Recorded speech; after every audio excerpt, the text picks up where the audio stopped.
Pessoal, o petróleo não para de subir e isso interfere em tudo. Investimento, economia, vamos falar sobre isso, recessão americana e sobre as oportunidades que temos. O grupo que controla a maior parte da produção de petróleo no mundo, OPEP, vem fazendo cortes na produção, elevando o preço do barril, que atualmente está por volta de $95, um aumento de 30% desde junho. Só para vocês terem uma ideia, na invasão da Ucrânia, o barril chegou por volta de $120.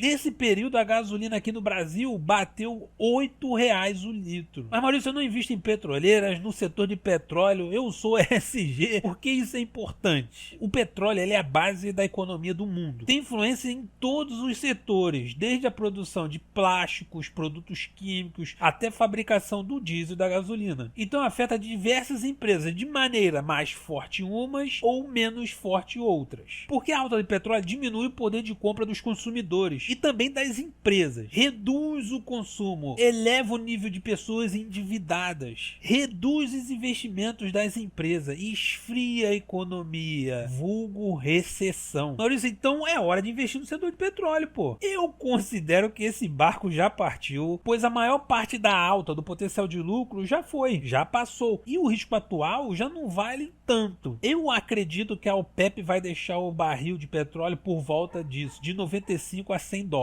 Agora é meio que comprar no topo. E se cair, se aumentar a produção, é nabo. Mais na frente eu vou falar como podemos tirar proveito disso. Agora vamos falar dos Estados Unidos, que é muito importante também para a economia e para os investimentos. Os Estados Unidos e o mercado em geral está preocupado com essa alta do petróleo. Afeta negativamente a economia do mundo. Pode levar a economia americana para uma recessão e, é claro, isso bate nas economias dos países emergentes, como o Brasil. Nesse cenário de alta do petróleo, leva o Banco Central americano não tem em vista corte do juro. Pelo contrário, ainda tem chance de elevar mais. O petróleo só vem agravar o cenário que já era complicado lá nos Estados Unidos. Um dos medidores de inflação americano, de aumento de preços, é do mercado de trabalho. Quanto mais emprego, é pior para a dita inflação. E quanto maior o desemprego, menos pessoas consumindo, melhor. É cruel assim mesmo. O Banco Central trabalha para asfixiar a economia, gerar desempregos, reduzir consumo, para parar o aumento de preços, dita inflação. O importante é a meta da inflação ser batida. Então, para o Banco Central americano começar a cortar os juros, precisa chegar na meta da inflação, que para o padrão americano atualmente está muito alto. Então, quando vocês verem notícia que o número de desempregados está subindo lá nos Estados Unidos, é que a economia vai começar a esfriar. Por enquanto ela ainda está aquecida. Mas levando o caso que o Fed não consiga resolver os aumentos de preços lá, que é diferente de inflação, e ainda com o petróleo nas máximas, pleno emprego por lá, o Fed teria que continuar a subir os juros. E aí já começa a bater de frente com a redução da nossa taxa de juros, pois os Estados Unidos se tornariam um competidor nos juros. E lá com essa taxa de juros que está atualmente em 5% e podendo chegar até talvez a 7%, tem mais segurança, tem um rendimento igual ou até maior que o Brasil, então já é melhor que o Brasil o investimento lá. E aí o Banco Central do Brasil seria obrigado a parar a redução de juros e ainda uma possível elevação para tornar atrativa a entrada de dólares novamente no país. Mas o Brasil chegando ali pelos 10% de juros e os Estados Unidos com 6, 7 e em dólar, já fica difícil competir para o Brasil. Além do câmbio, ou seja, a entrada de dólar e saída de dólar, tem o risco político, o fiscal do governo que não vai bem e parece que ano que vem vai piorar. O governo gastando mais do que tem, o que pode levar a mais dólares sair do país e inibir investimentos em dólar, diminuir a entrada de dólares no país, o que pressionaria o câmbio. Será que o Banco Central vai manter a queda de juros nesse cenário? O fiscal do governo pode atrapalhar a queda de juros no Brasil também. A atividade econômica no Brasil está com sinais de enfraquecimento. Temos notícia que o governo está deixando de arrecadar com a extorsão do Estado chamada imposto já pelo terceiro ou quarto mês seguidos. E o setor que menos pagou extorsão do Estado foi por queda da atividade, foi o setor da indústria. Isso vai gerar uma cascata para os demais setores. Então já tem muitas incertezas externas e internas ao Brasil. E o Brasil já é tratado como um mercado especulativo por conta dessas incertezas. E o investidor não gosta de incerteza. Isso torna a renda fixa americana, o tesouro americano, por conta da segurança e dos juros altos, mais atrativo que o Brasil. A economia está num momento bem difícil, o mundo todo subiu os juros porque os governos imprimiram muito dinheiro, e para enxugar essa grana que foi jogada pela impressão na economia, o que causou a inflação, os governos dos bancos centrais subiram os juros com a ideia de trazer a inflação para baixo. Mas ainda muitos países não estão conseguindo resolver esse problema da inflação, principalmente os países desenvolvidos, como a Europa e os Estados Unidos. O cenário global está difícil, com a inflação alta do petróleo e o aumento dos juros para conter a inflação. E isso pode levar a uma recessão da maior economia do mundo, a economia americana, o que impacta as bolsas, dólar e investimentos. Então, nesse cenário, o que podemos fazer? Se a economia americana entrar em uma recessão, logo as bolsas caem, dólar dispara e tem uma migração para os investimentos mais seguros, como a renda fixa americana. Sabendo disso, para quem está familiarizado, pode apostar, shortear que a bolsa americana vai cair por conta da menor atividade das empresas, da recessão. Não é dica de investimentos. Também podemos investir na renda fixa americana, que é mais segura. Comprar bolsa americana. Uma recessão levando à queda da bolsa é a oportunidade de compras com preços mais baratos. Podemos comprar dólar, pois o câmbio em desfavor do real deve ser forte. E no Brasil, se a bolsa também cair, é a mesma situação, boas empresas mais baratas. Já a renda fixa aqui no Brasil vai depender do fiscal do governo, que não deve ser bom, e o quanto de juros vai estar até lá. Pois se os juros do Brasil for baixo e o risco, seja o fiscal do governo descontrolado, não entra dólares no Brasil o suficiente e logo não vale a pena para os brasileiros também investir. É melhor investir em dólar, investir lá fora. Com o aumento do petróleo pressionando os preços, pode ser que o Banco Central acelere a redução dos juros aqui no Brasil para desestrangular a economia, dar uma ventilação na economia e tentar evitar, por exemplo, uma estagflação. Isso também vale para os Estados Unidos. O Banco Central americano não tem mais o porquê aumentar os juros se uma recessão estiver reduzindo os preços e o poder de compra dos americanos, matando a economia. Só que lá ainda o cenário não é de corte de juros. Então, quais setores se beneficiam com a alta do petróleo? O setor de petróleo e gás, claro, mas lembrando que já foi uma boa alta e se tiver uma próxima pode não ser tão forte, é um risco. O petróleo forte aumenta a lucratividade da empresa, seja ela de exploração, refino e relacionados. E os setores prejudicados com a alta do petróleo: setor de transporte, empresa de transporte rodoviário, marítimo e transporte público, transporte em geral. Setor industrial, muitas indústrias dependem do petróleo e seus derivados como matérias-primas, plásticos e produtos químicos. A alta do petróleo pode elevar os custos da produção, reduzindo a margem de lucro da indústria. Setor de consumo, os consumidores com menor poder de compra deixam de comprar, e bens de consumo fabricados com plástico mais caros, prejudicando as empresas do varejo que já vem apanhando. Setor de aviação, que é o pior setor, o combustível já é caro naturalmente, é em dólar, é o maior custo do setor. As empresas podem até segurar esse custo e reduzir a margem de lucro, mas naturalmente em algum momento eles podem subir o preço das passagens, o que pode reduzir o número de passageiros e logo de voos também. Isso foi útil para você. Você teve algum insight? Se inscreva. Eu sou o Maurício, valeu!